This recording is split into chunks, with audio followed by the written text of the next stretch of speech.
Hello everyone, and welcome to our channel. Today we are going to talk about one of the biggest traffic jams in history, which lasted for several days. This traffic jam happened in China, and it was the world's longest traffic jam ever recorded. In this video, we will explore how this massive jam occurred and how it was finally cleared. So, without further ado, let's dive into the details. The traffic jam that occurred on the Beijing-Tibet Expressway in August 2010 was one of the most severe traffic jams in history.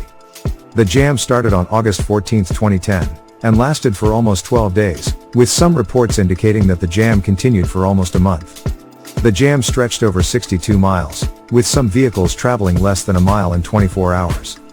The situation was so dire that some motorists had to leave their vehicles and walk to the nearest towns to find food and water.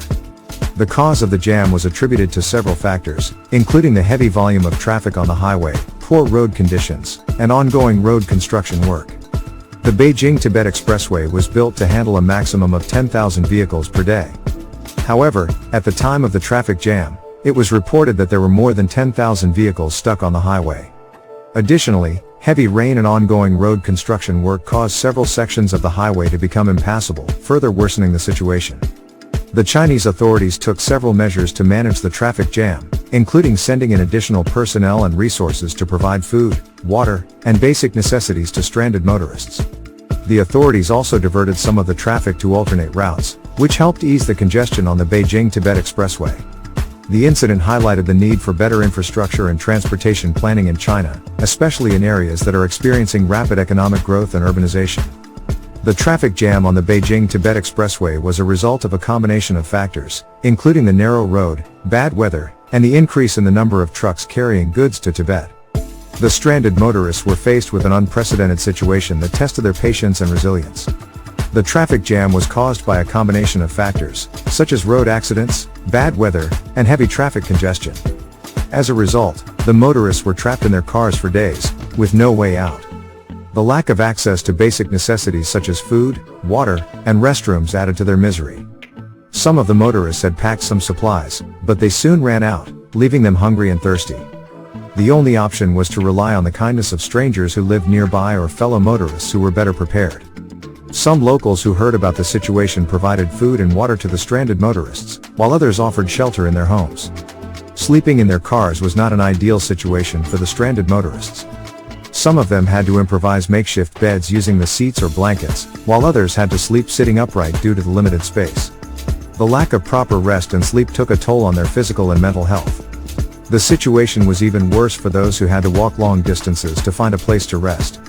Some of them were too tired or weak to continue, while others got lost or faced other dangers such as wild animals or unfriendly locals. The government had to intervene to help the stranded motorists. Emergency services such as ambulances, police, and rescue teams were dispatched to the area to provide assistance. They set up temporary shelters, and provided food and water, and medical aid to those who needed it. In conclusion, being stuck in a traffic jam for days without basic necessities was a harrowing experience for the stranded motorists.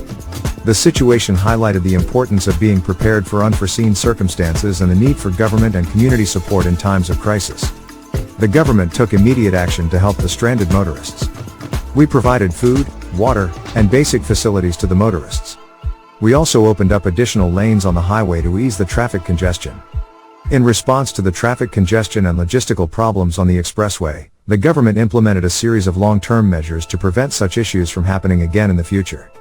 One of the primary strategies was to widen the expressway and build additional roads to provide alternative routes for trucks carrying goods to Tibet.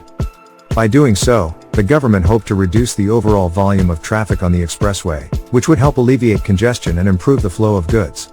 In addition to expanding the road infrastructure, the government also implemented restrictions on the number of trucks allowed on the expressway. This was done to prevent overloading and to ensure that trucks could move more efficiently along the route. The restrictions may have included limits on the weight of the cargo that could be transported and the number of trucks allowed to enter the expressway at any given time. Furthermore, the government may have implemented other measures to incentivize companies to use alternative modes of transportation, such as rail or air. By doing so, the government could further reduce the volume of traffic on the expressway, which would help prevent future congestion and logistical issues. These measures could include subsidies for using these alternative transportation modes or imposing higher fees for using the expressway. Overall, the government's long-term measures were designed to improve the transportation infrastructure in the region and ensure the efficient flow of goods to Tibet.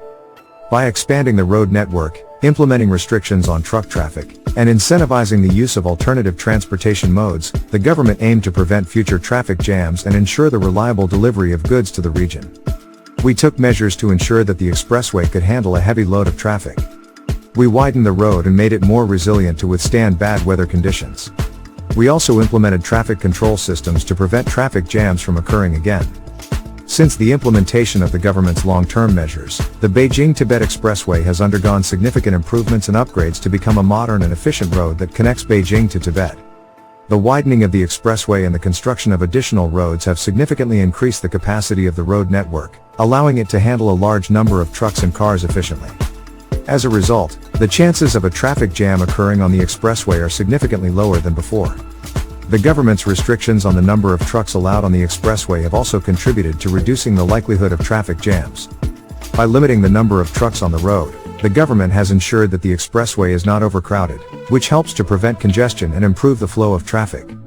Moreover, the government's policies have encouraged companies to use alternative transportation modes, such as rail or air, which further reduces the volume of traffic on the expressway. The modernization of the Beijing-Tibet Expressway has also led to improvements in safety and comfort for drivers and passengers. The road has been equipped with advanced safety features, such as traffic cameras, speed limit signs, and electronic toll collection systems, which have helped to reduce accidents and improve traffic flow. Additionally, rest areas, service stations, and other facilities have been constructed along the expressway to provide drivers and passengers with the necessary amenities. Overall, the Beijing-Tibet Expressway has become a vital transportation link for the region, facilitating the efficient movement of people and goods between Beijing and Tibet. Its modernization and efficient operation have greatly improved the reliability and safety of travel, reducing travel time and expenses for businesses and individuals. The government's long-term measures have been successful in improving the infrastructure and preventing future traffic congestion, making the expressway an important achievement in China's transportation development. And that's a wrap on our video on the world's longest traffic jam. We hope you found this video informative and educational. If you enjoyed the video, please hit the like button, and don't forget to subscribe to our channel for more exciting videos. Thank you for watching, and we'll see you in the next video.